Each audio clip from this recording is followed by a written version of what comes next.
Abramos por favor nuestra Biblia en Lucas capítulo 18, verso 14. O abramos los documentos, el bosquejo que les compartimos ahí, en sus teléfonos, en sus dispositivos, para que podamos iniciar el mensaje de esta mañana.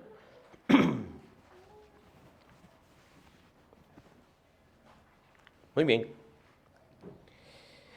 Dice Lucas capítulo 18, verso 14. Os digo que éste descendió a su casa justificado antes que el otro, porque cualquiera que se enaltece será humillado, y el que se humilla será enaltecido. Oremos. Padre Celestial, en esta mañana, delante de tu presencia, queremos rogarte para que en este tiempo de enseñanza y predicación y proclamación de tu palabra, nos permitas en nuestra mente y en nuestro corazón la disposición de poder recibir humildemente y que podamos poner en práctica responsablemente lo que hoy aprendamos. En el nombre de Cristo Jesús. Amén y amén. Hemos hablado algunas 2 o 3 cuestiones sobre el fruto del Espíritu. La serie que intento llevar una vez al mes se llama El fruto del Espíritu, los hábitos de la gracia. Sabemos que finalmente es la gracia de Dios la que gobierna nuestra vida. En primera instancia, la gracia de Dios nos dio vida, nos otorgó el perdón, nos otorgó una relación con Cristo. Y posteriormente a eso, la gracia de Dios continúa en nosotros fluyendo y alimentando nuestra vida espiritual.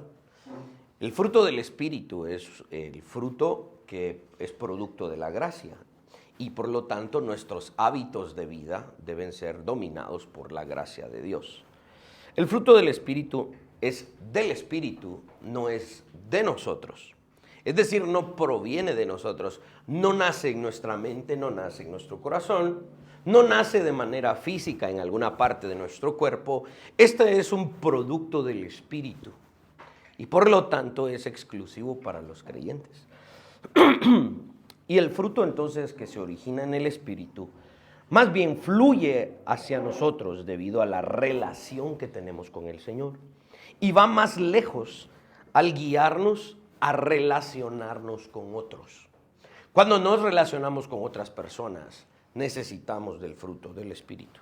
El secreto para que estas relaciones funcionen, ¿sí? Para que nuestras relaciones funcionen y para que experimentemos en el cuerpo de Cristo unidad con Dios, es la humildad. Y hoy vamos a hablar precisamente acerca de la humildad.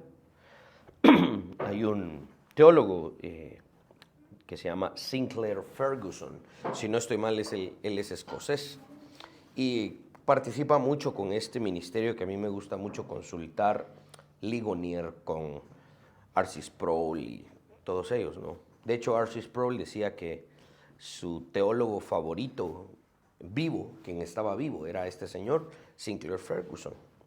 Y él escribe, la mente que tenemos en unión con Cristo y en la comunión del Espíritu debe ser la mentalidad que ejercemos con respecto a los demás, considerando a otros de mayor importancia de lo que nos consideramos a nosotros mismos. Generalmente cuando definimos algún concepto, ponemos, ¿no?, como una clase en el profesor, ¿no?, y vamos a definir tal concepto, inmediatamente va la definición. Ahora, hay algunos conceptos bíblicos que tal vez no son tan sencillos de poner el título y poner unas cuantas líneas que expliquen. Como por ejemplo, O. Palmer Robertson escribía, cuando definimos la palabra pacto, estamos hablando de un concepto como quien dice, ¿cómo definimos madre? La palabra madre, si le pregunto a cada uno de ustedes, es probable que cada uno de nosotros salgamos con una definición diferente. ¿Por qué? Porque es un asunto muy amplio, ¿no? ¿Cómo definiría yo la palabra madre? La tranquilidad de mi casa. Ustedes no han visto cuando están mis hijos sin su mamá. Es un caos. Abre la puerta la mamá y pone un pie adentro. Mis hijos se calman. Es tranquilidad en mi casa. Algunos de ustedes pueden decir, no, es una mujer que puede concebir. Algunos otros dicen, es aquella que amamanta. Es aquella que, no sé, algunos de ustedes van a decir, mi mamá me mima. Qué sé yo, todo eso que hemos aprendido en la escuela, ¿no? ¿Por qué? Porque son diferentes definiciones y probablemente todas correctas en determinada instancia para un solo concepto. Cuando hablo de la humildad voy a hablar de muchas cosas, ¿sí? Así que prepárense para unas 2 horas de... No, son bromas.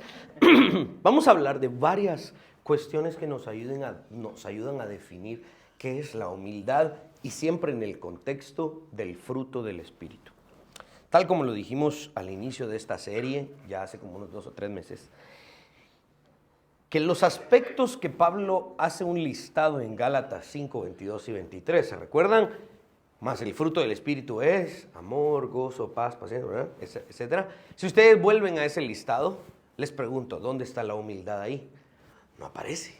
Pablo no pone en ese listado la palabra humildad, pero eso no significa que el término o el concepto de la humildad no sea un fruto del Espíritu. Una de las cosas que yo les explicaba al inicio de este pasaje de Gálatas 5:22, que voy a usar una palabra de 30 quetzales, es un lenguaje metonímico. ¿Qué significa eso?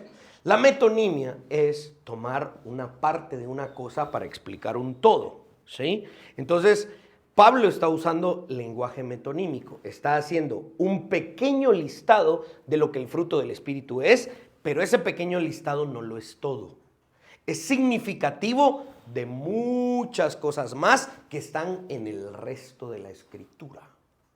Hay muchas otras cosas más que la Biblia habla acerca de lo que el Espíritu produce en el creyente y de lo que nosotros tenemos que practicar como creyentes que no están en este listado de Gálatas 5:22. Hay muchos otros aspectos del fruto del Espíritu que tal vez Pablo no puso ahí y uno de estos es la humildad. Isaías 57, verso 15. Si no lo puse ahí en sus bosquejos, escúchenlo.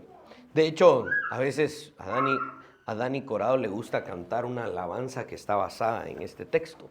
Dice, porque así dijo el alto y sublime, el que habita la eternidad y cuyo nombre es el Santo. Yo habito en la altura y la santidad y con el quebrantado y humilde de espíritu, para hacer vivir el espíritu de los humildes y para vivificar el corazón de los quebrantados.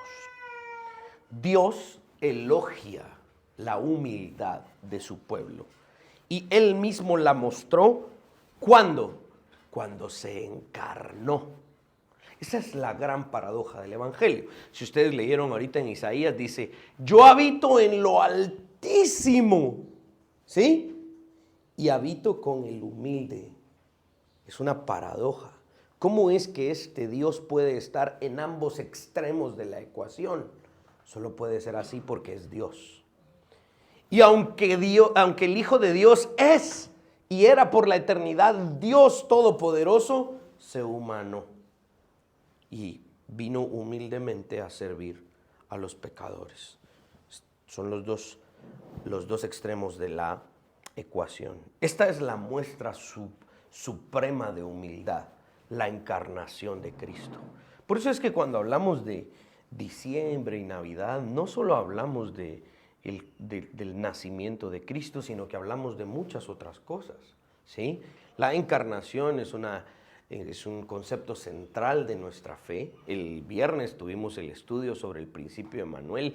Miren, tantas cosas que se pueden hablar de esto y cuando no, la humildad va a encajar en esto. Jesucristo también mostró su humildad cuando caminó entre nosotros quienes no merecíamos que Él se relacionara con nosotros. La forma y las circunstancias en las que nació, cuando Jesús dice que fue obediente a María y a José, sus padres terrenales, dice que fue un ejemplo de mansedumbre, ¿sí?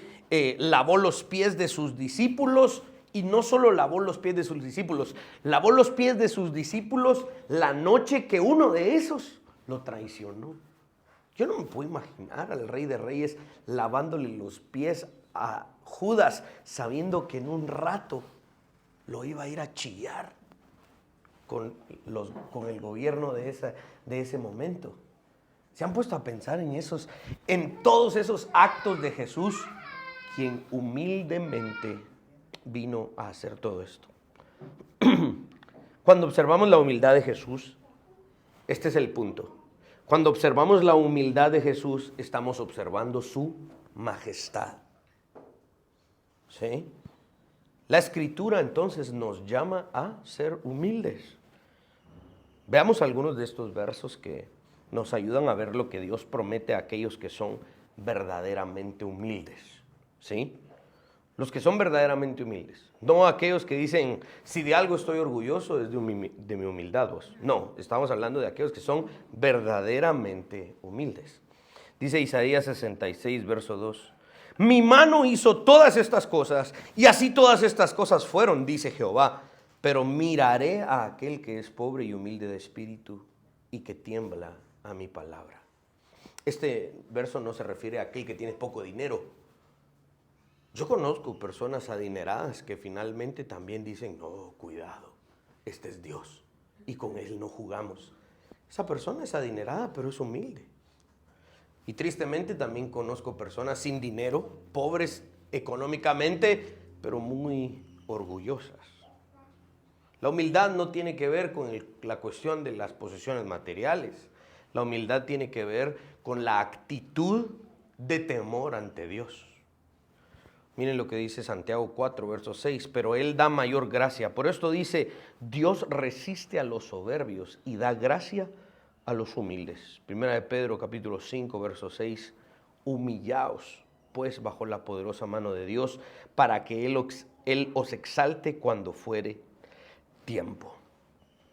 Aparte de los versos que leímos al inicio de Lucas e Isaías 57, Dios promete morar, habitar en aquellos que tienen genuina humildad. Dios promete estimar, dar gracia, elevar y exaltar a aquellos que son humildes. Gerardo Puentes, pero en inglés, Jerry Bridges, Asanegua, dice, la humildad abre el camino, ojo, la humildad abre el camino a todos los demás rasgos del carácter piadoso. ¿Sí? Del carácter devoto. Dice que la humildad es como el suelo en el que crecen todos los demás rasgos del fruto del Espíritu. ¿Sí? Creo que todos los que estamos aquí, que fuimos a la primaria, a todos en algún momento nos pidieron un frasco de esos de jalea o algodón mojado y unos cuantos granitos de frijol. Y en la clase estaban todos, ¿verdad? Yo quebré un par. ¿Quién los quebró? Saber mis, yo no fui yo. ¿Vieron qué humilde? Aceptando yo mi error.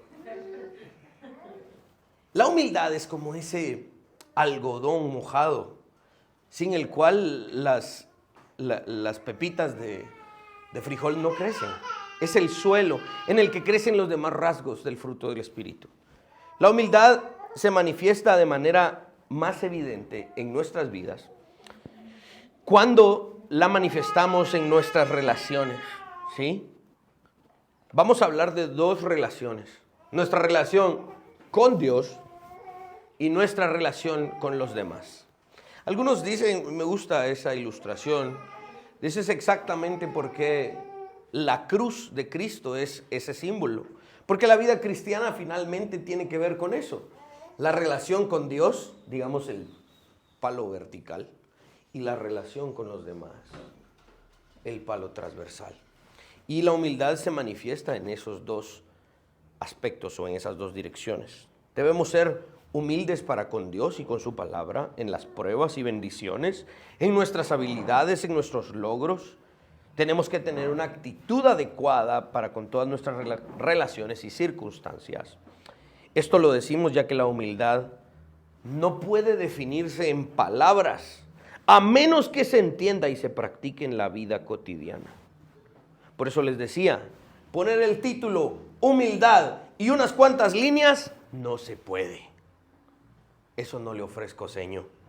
Solo le ofrezco el concepto y vamos a ver la vida, lo cotidiano, porque ahí está la verdadera definición de lo que es la humildad.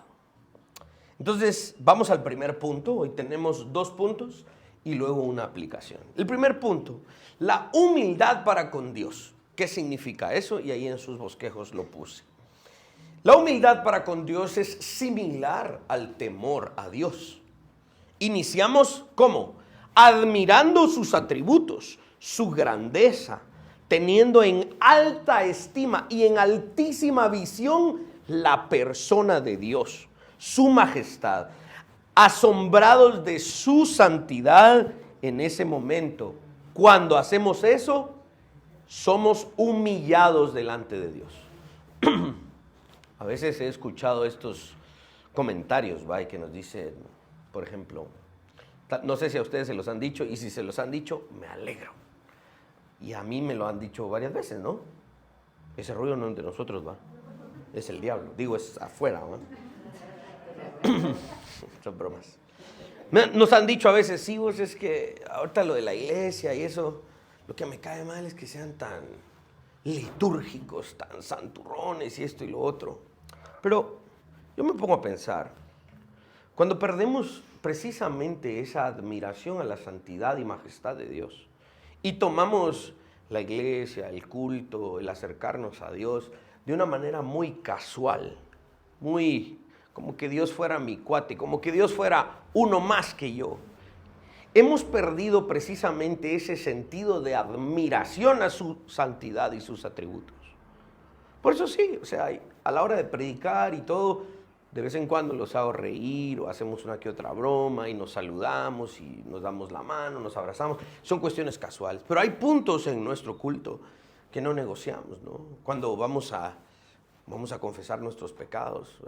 Sí, que corran allá, que hablen. No, eso es algo que estamos haciendo, estamos admirando la santidad de Dios y enfrente de la santidad de Dios nos miramos en nosotros mismos y decimos, estoy lejos y por eso necesito admirar su santidad para entender mi pecado. Admirar su grandeza, su majestad, su santidad. En esos momentos somos humillados delante de Dios. Así que, ¿qué importa si nos critican y nos dicen, vos es que en tu culto, como eso de la doxología, la benedicción, la confesión de pecado? No, es demasiado santurrón. Que nos lo digan, ¿qué importa? Porque nosotros estamos acá ejerciendo precisamente este punto tan importante, admirando la majestad y la santidad de Dios. No se avergüencen, no se sientan mal cuando les digan voces a tu iglesia que tan santurrona. Y créanme, conozco otras más santurronas que nosotras, ¿verdad? Miren, cada vez que la Biblia describe que un hombre vio al Señor, ¿sí? Daniel, Juan, Ezequiel, ¿qué pasó? Cuando vieron esa imagen de Dios que realmente no pudieron explicar con palabras, y por eso ese lenguaje apocalíptico que ustedes leen ahí en la segunda parte del libro de Daniel, en gran parte del libro de Ezequiel, en Apocalipsis, y uno dice, ¿cómo entiende uno ese lenguaje? Es difícil, ¿saben por qué? Porque lo que vieron no fue sencillo. Esta fue la mejor manera de poder explicar la maravillosa visión que estaban teniendo. Cuando Daniel, Ezequiel, Juan vieron a Dios en su gloria, ¿qué hicieron? ¿Qué onda vos? No. Dice que cayeron como muertos. Dice Ezequiel que pasó días sin poder hablar. Dice Daniel que cayó sobre su cara como muerto. Si no es que un ángel lo levanta y lo compone, ahí estaría tirado. Esa es la humillación delante de Dios. ¿Sabían ustedes que ese Dios está todos los días cada vez que ustedes doblan sus rodillas o se inclinan en su cuarto para orar con Él? Y a veces no tenemos la magnitud de esa santidad y se nos olvida que estamos frente a la presencia del Dios Todopoderoso. Una de las frases más icónicas en esos momentos, Daniel, Juan, Ezequiel El mismo Isaías, cuando vio la gloria de Dios en el templo, dijeron, ¡ay de mí! Como en guatemalteco diríamos, hoy sí me llevó la tostada. Porque vieron a Dios, ¿no? ¿Y cuál fue la reacción inmediata? Humillación. Este es el punto que estamos tratando. La humildad puede iniciar a comprenderse solo cuando se tiene un concepto correcto de quién es Dios, aquel que es infinito en su majestad y santidad. No hay forma de ser humildes con otros si primero no manifestamos esa profunda y extensa humillación ante Dios. Esto solo es posible a través del Evangelio, porque se necesita de una conciencia clara de quién era yo como pecador, que logré ver el rostro de Dios y, como decíamos el viernes, vimos el rostro de Dios y vivimos. Si podemos entender eso, podemos tener humildad para con otros. Solo así dejaremos de ser egoístas para con los demás. Y si la humildad ante Dios llega a ser una práctica, entonces vamos a lograr vencer las tentaciones del orgullo. Y dejémonos de cuentos. Todos en alguna medida hemos lidiado con el orgullo. Una persona humilde ante Dios también demuestra su humildad a Dios cuando se somete humildemente a lo que la Biblia dice. Cuando esa persona humildemente acepta la autoridad de la palabra de Dios, se está humillando ante Dios. Por ejemplo, cuando el rey Josías, ¿sí? El rey Josías en el Antiguo Testamento mandó a los sacerdotes y a la gente, vayan a arreglar el templo de Dios. Estaba ya destruido y cayéndose, viejo, porque ya ni sacrificios creo que hacían así. Ahí el pueblo se había alejado de eso. Y manda a Josías a arreglar el templo. Y entre todo lo que estaban arreglando, uno de esos sacerdotes encontró un libro y dijo, ¿qué es esto? Llévenlo al rey. Y lo llevaron ante el rey y el rey dijo, léanlo, quiero ir.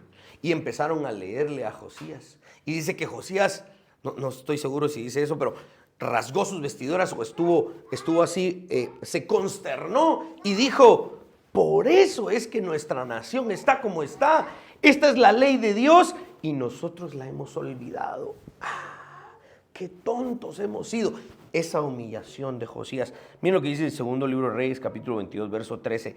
Grande es la ira de Jehová que se ha encendido contra nosotros, por cuanto nuestros padres no escucharon las palabras de este libro. Josías se estaba lamentando. ¿Por qué? Porque estaba experimentando una humillación frente a lo que la palabra de Dios decía. Para Josías fue muy claro que las palabras de este libro eran la voluntad expresa de Dios, ¿sí? Y tales palabras debían ser obedecidas. Por tanto, la desobediencia a estas palabras terminaría en un juicio resultante. Josías tembló ante la palabra de Dios y su corazón respondió en humillación, reconociendo su pecado, el pecado de su pueblo. Y Dios lo escuchó. ¿Por qué? Porque se cumple lo que leímos anteriormente. Dios da gracia a los humildes, los escucha, se acerca a ellos. Y se acercó a Josías porque se humilló. Este tipo de humildad debiésemos manifestar ante la Biblia. Pero seamos honestos, tristemente, ciertos días de este año, nos ponemos ahorita ya a finales de este año y volteamos a ver, hubo varios días en los que no tomamos en serio la palabra de Dios. Hubo días que ni siquiera tuvimos ganas de leerla. Esta es la humildad a la que debemos de responder y debemos de despertar. Al mismo tiempo que escudriñemos la Biblia también escudriña nuestros corazones. ¿Se recuerdan cuando le estuvimos hablando de Mateo 13 y las parábolas del reino? Y estas parábolas en efecto eran como una linterna que nos ayudaba a ver el camino, pero al mismo tiempo estas parábolas son una linterna que alumbran lo oscuro de nuestro corazón. Toda la Biblia en alguna medida funciona así, por eso el Salmo dice, lámpara es a mis pies tu palabra, es decir, lumbrera mi camino, alumbra nuestra vida. Esta palabra juzga nuestro carácter y nuestra conducta, ¿sí? Debemos llevar a la mayor seriedad posible aquella frase que muchas veces hemos repetido: la Biblia es la autoridad final de toda fe y conducta para el creyente. Por eso decía Pablo, sea que comamos, sea que bebamos, hagámoslo para la gloria de Dios. ¿Por qué? Porque aún las cosas más simples y cotidianas de la vida deben ser, de acuerdo a la palabra de Dios, para la gloria de Dios. Y eso no nos convierte en fanáticos, nos convierte en verdaderos creyentes, porque estamos siendo consistentes con lo que decimos creer. No debemos acercarnos a la Biblia solo para aumentar nuestro conocimiento intelectual. Debemos acercarnos a la Biblia para aumentar nuestro conocimiento espiritual y nuestra vivencia. Si solo nos acercamos a la Biblia para saber más, podemos llegar precisamente a cometer el pecado del orgullo. Tristemente ustedes, estoy seguro, conocen a varios de esos. Yo mismo en algún momento pude haber sido uno de ellos. Y el objetivo de la humildad es entender que la Biblia no es solo para el intelecto, es para el crecimiento del espíritu. Esto es aplicable en cuanto al establecimiento de nuestras doctrinas. La humildad debe manifestarse en que cualquiera sea la posición teológica que tomemos en cuanto a algún tema, no podemos actuar como que si nuestra opinión bíblica, teológica y doctrinal es la última y nadie puede estar en desacuerdo con nosotros. Eso es precisamente falta de humildad. No podemos actuar con otros que piensan diferente a nosotros como que si están equivocados solo por pensar diferente. Aunque la Biblia es verdad y en ella no hay errores, ojo, el desarrollo de nuestras doctrinas derivadas del texto bíblico puede generar un espacio para el desacuerdo. Y en ese desacuerdo, probablemente en muchos de esos desacuerdos, vamos a estar equivocados. ¿Por qué? Porque no somos perfectos en nuestro entendimiento. Tristemente, estos desacuerdos muchas veces se llevan a cabo sin humildad. Una cosa es estar persuadido de la Escritura, ¿no? Persuadido de lo que creemos. Pero otra muy diferente es creer que nuestros puntos de vista siempre son correctos. Les voy a dar una noticia. Van a haber cosas que yo voy a decir aquí que por mucho que yo haya estudiado, consultado y pedido, probablemente esté equivocado. Y de repente ustedes, qué sé yo, entre unos cuantos años, Dios los va a llevar a un lugar y van a escuchar a otro predicador y van a decir, sí, pero Willy nos enseñaba una cosa, pero este señor dice, este señor tiene razón, de plano Willy estaba equivocado. Es muy probable y hay que hacerlo con humildad, ¿sí? Hay que hacerlo con humildad. Parece que en este punto a muchos cristianos tristemente les falta humildad. Lucas 10, verso 21 dice, yo te alabo, oh Padre, Señor del cielo y de la tierra, porque escondiste estas cosas de los sabios y entendidos y las has revelado a los niños. Sí, Padre, porque así te agradó. ¿Se recuerdan? Eso está también en Mateo, si no estoy mal, es Mateo capítulo 12. Cuando Jesús manda a sus discípulos en parejas, ¿no? a las diferentes ciudades de Israel, y cuando regresan, los discípulos regresan con un entendimiento precisamente de quién es Cristo y de lo que en el nombre de Cristo pudieron hacer. Y Jesús alabó al Padre porque hubo cosas que ni los más sabios y entendidos de ese momento entendían, pero estos pescadores que parecían no tener educación sí lo habían entendido. Cierto comentarista escribe sobre esto y me gustó mucho. Miren lo que dice. El contraste señalado por el Salvador en este versículo que les acabo de leer no es entre los educados y los no educados, finalmente, sino aquellos que se imaginan a sí mismos sabios y sensatos. Eso es un grupo. Y el otro grupo es aquellos que viven bajo la profunda impresión de que su propia intuición y sus propios razonamientos son absolutamente impotentes para comprender las verdades de Dios y aceptarlas. Y esta es la posición que debemos de tomar.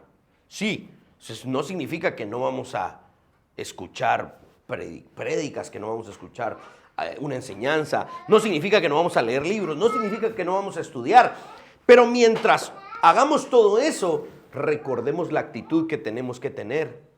Por mucho que yo me esfuerce en mi mentalidad y en mi desarrollo intelectual, tengo que permanecer siempre con la actitud de que por mí mismo no puedo. Necesito que Dios lo revele.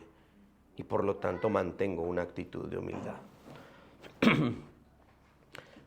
Jerry Bridges escribe que Dios nos ayude a ser lo suficientemente humildes, dice, hacia las Escrituras, para encontrarnos en ese grupo al que Jesús llamó niños. Y esto me queda exacto porque acabo de terminar de predicar Mateo 19. Y Mateo 18 y 19 finalmente es el contraste entre aquellos que son niños totalmente dependientes de Dios y de ellos es el reino de los cielos. Y Mateo también trata el otro grupo, aquellos que se creen autosuficientes y dicen, yo no necesito de Jesús. El joven rico que decía, yo he cumplido la ley. Yo lo he cumplido todo. Yo soy bueno. Este no era un niño del reino. El niño del reino era aquel que decía, yo soy malo y necesito la ayuda de Dios. Dios nos concede esa humildad para ser parte de este grupo, aquellos que Dios llama los niños del reino. Amén. Cuando un creyente es verdaderamente humilde ante Dios y ante su palabra, entonces este creyente también será humilde en cuanto a sus logros, en cuanto a sus dones, habilidades. Se dará cuenta y agradecerá profundamente que todo lo que tiene proviene de Dios. Esto inicia de nuevo por un correcto entendimiento de nuestra salvación. Por eso es que ven que aquí está el clavo de la salvación y yo agarro mi martillo y le sigo dando. ¿Por qué? Porque de esto depende el todo de la vida cristiana, que entendamos que es por gracia, de principio a fin, no por nuestros esfuerzos. Jamás. No hay una sola gota de nuestro esfuerzo y de una supuesta contribución a nuestra salvación. Eso debe humillarnos. Debe hacernos humildes, entendiendo que nosotros no escogimos a Dios. Dios nos escogió a nosotros. En nuestros delitos y pecados, nosotros no nos despertamos por nosotros mismos. Alguien nos despertó y ese fue el Espíritu de Dios. Y eso debe humillarnos. ¿Ven cómo la humildad está en el centro del mensaje del Evangelio? Es necesario llegar a ese entendimiento para poder iniciar y empezar a practicar la humildad. Veamos la claridad con la que Pablo lo escribe. Por favor, miren ahí en sus bosquejos. Y si no lo tienen en sus bosquejos, o mejor, ¿saben qué? Abran su Biblia en 1 Corintios 4. 1 Corintios 4, verso 7. Y creo que Pablo, con todo esto que yo he ido ahí agregando, tal vez lo he ido más que aclarando, tal vez lo he ido ahí enredando un poco, pero tal vez ahorita que leamos este verso va a ser un poco más claro. 1 Corintios 4, verso 7. Miren lo que dice. Porque, ¿quién te distingue? Dice Pablo. ¿O qué tienes que no hayas recibido? Y si lo recibiste, ¿por qué te glorías como si no lo hubieras recibido? Pablo finalmente dice, cualquier cosa que tú creas tener, ¿por qué actúas como que sí es tuya? Te tengo una noticia, no es tuya, lo recibiste. Todo lo que has recibido, lo has recibido de Dios. Cada habilidad, cada don que podamos tener proviene de Dios. Eso quiere decir que en última instancia todo depende de Dios y no de nosotros. Llegar a entender esto, aceptarlo, vivirlo y enseñarlo es humildad. Es por esto que el apóstol Pablo no paraba de hacer esto, darle crédito a Dios, hacer mención del crédito que Dios merece por toda la obra que se ha hecho. 1 Corintios 15, verso 10, escuchen, dice, pero por la gracia de Dios soy lo que soy. y su gracia no ha sido en vano para conmigo. Antes he trabajado más que todos ellos, pero no yo, sino la gracia de Dios conmigo. ¿Ven cómo tal vez no les di un par de líneas que definen el concepto de humildad? Pero les voy mostrando diferentes aspectos en la Escritura que finalmente nos terminan humillando ante Dios, arrodillando ante Dios, reconociendo que por mucho que hayamos trabajado, no es de nosotros, sino que es de la mano de Dios. Cuando Pablo hace mención del arduo trabajo, de todas maneras nos recuerda que ese arduo trabajo es posible solo porque Dios nos dio la oportunidad y la capacidad de trabajar. Dios finalmente ha sido el que nos ha dado la capacidad para hacer. En la aplicación de esto, Pablo nos está enseñando que todo logro, por difícil que sea, debe ser atribuido a la gracia de Dios. Eso es humildad. Atribuirle el crédito a la gracia de Dios por lo que se haya logrado es humildad. Moisés advirtió enfáticamente al pueblo que esto les iba a pasar cuando entraran a la tierra prometida. Y Moisés les dijo, cuidado, ustedes no son los gallitos de la película. Ustedes van a entrar y van a disfrutar de ciudades que ustedes no construyeron. Van a tomar de viñas que ustedes no plantaron. Van a disfrutar de una tierra que ustedes no hicieron y no crearon. Eso no significa que vayan y vayan a poner su hamaca y agárrense un coco y disfruten. No, vayan a trabajar, pero recuerden siempre esto, es porque Dios lo hizo que ustedes pueden. Deuteronomio 8, versos 17 y 18. No sea que digas en tu corazón, mi poder y la fuerza de mi mano me han traído esta riqueza, sino acuérdate de Jehová tu Dios, porque Él te da el poder para hacer todas estas riquezas, a fin de confirmar su pacto que juró a tus padres como en este día. El segundo punto que quiero tratar hoy es nuestra humildad hacia con los demás. Ya entendimos que humildad para con Dios es darle el crédito a Dios por completo. Ahora, ¿qué significa tener humildad para con otros? Solo los creyentes que son humildes ante Dios podrán serlo con otras personas. Una forma de humildad es someterse los unos a los otros. Efesios 5:21. También lo escribe Pedro, también lo escribe Santiago. Y dice que la sumisión, el someterse los unos a los otros, es característica de la sabiduría que viene de lo alto, según Santiago 3, verso 17. Esto significa someterse tanto en la instrucción como en la corrección. Estar dispuestos a que otros nos instruyan y nos corrijan, ¿sí? No significa que simplemente porque un hermano de la iglesia dijo esto, vos, eso es. Esta es la opinión de ese hermano, va, hagámoslo. No significa que digamos que sí a cualquier opinión, porque obviamente yo puedo darles alguna opinión con respecto a finanzas y a inversiones y probablemente va a estar mala porque yo no soy experto en eso. Pueda que yo sí leí un artículo, leí un libro, vi un documental y les conté algo, ¿verdad?, sobre esto y mi opinión al respecto, pues les pueda servir o no. No significa que estemos abiertos a cualquier opinión. Significa más que lo que otros dicen. La humildad para con otros tiene que ver con nuestra actitud de ser enseñables, de ser moldeables, de decir, bueno, no lo sé todo. Yo mismo lo practico con algunos hermanos acá. Los invito a desayunar y miren, muchacha, necesito ayuda en esto. Necesito un consejo aquí, necesito un consejo allá. Es estar dispuestos a admitir que no lo sabemos todo, que necesitamos ayuda y que necesitamos corrección cuando estamos equivocados. Pongamos otro ejemplo bíblico. ¿Se recuerdan el ejemplo que les puse de Josías, el rey que encontró el libro en la casa de Dios? Irónico, ¿eh? El libro de la ley se había perdido en la casa de Dios y ahí lo encontraron. Vaya.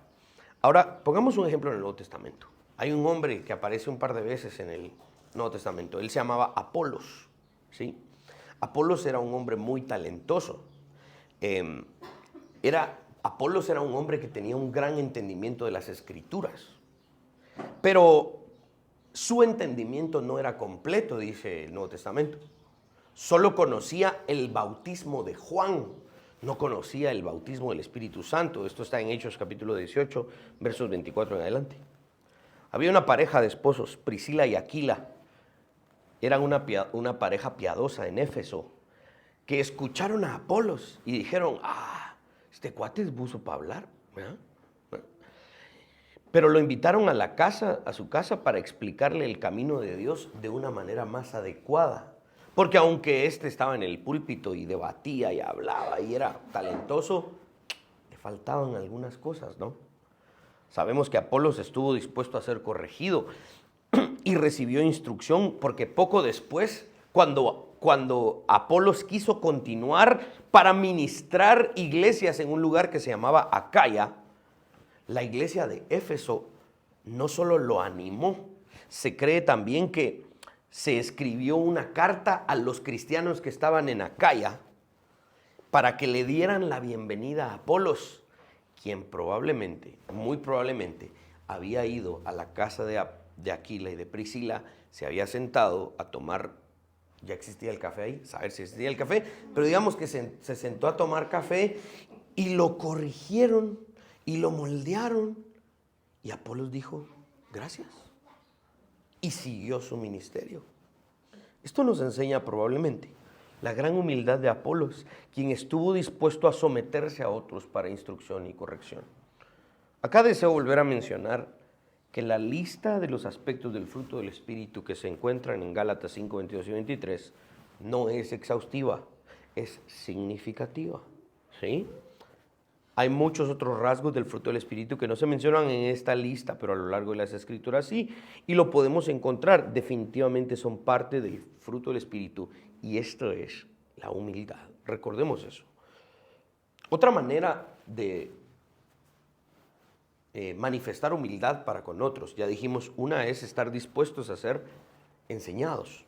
Otra es servirle a los demás, ¿sí? Es en cuanto a esto.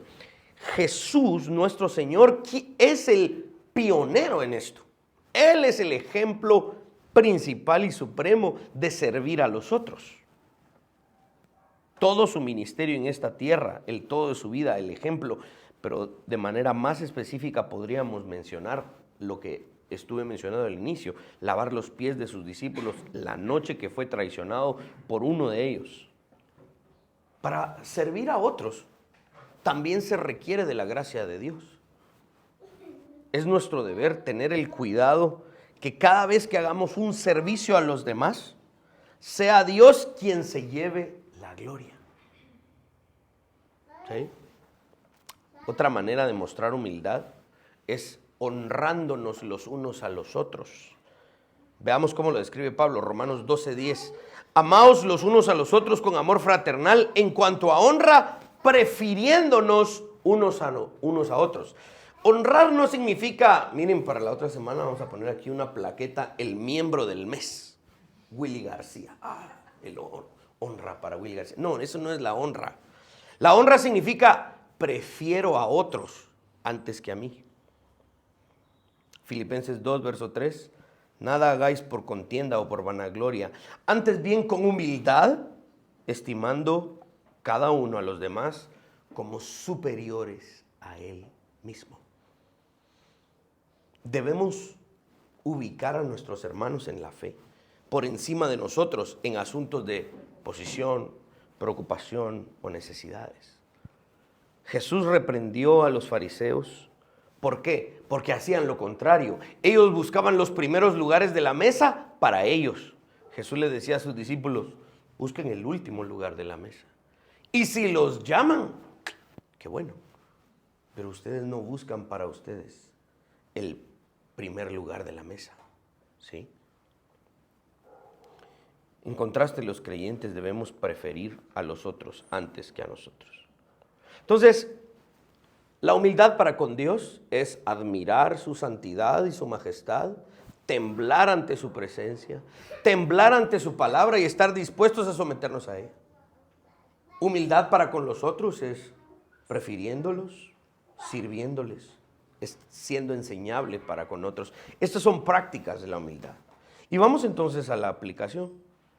Todos estos conceptos y cosas que les he dicho suenan muy bien, pero ¿cómo las ponemos en práctica? Y con esto quiero terminar.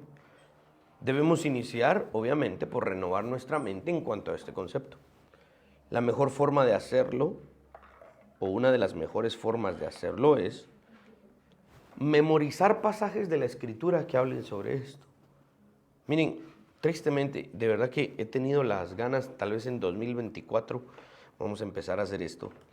Vamos a empezar, de alguna manera, a memorizar algo de la Escritura. Porque sí es bueno leerla y todo, pero es indispensable memorizarla, ¿sí? Hay que memorizar pasajes o versos de la Escritura que hablan sobre esto. Buscar pasajes que podamos memorizar en cuanto a esta área de nuestra vida que nos pueda poner obstáculos.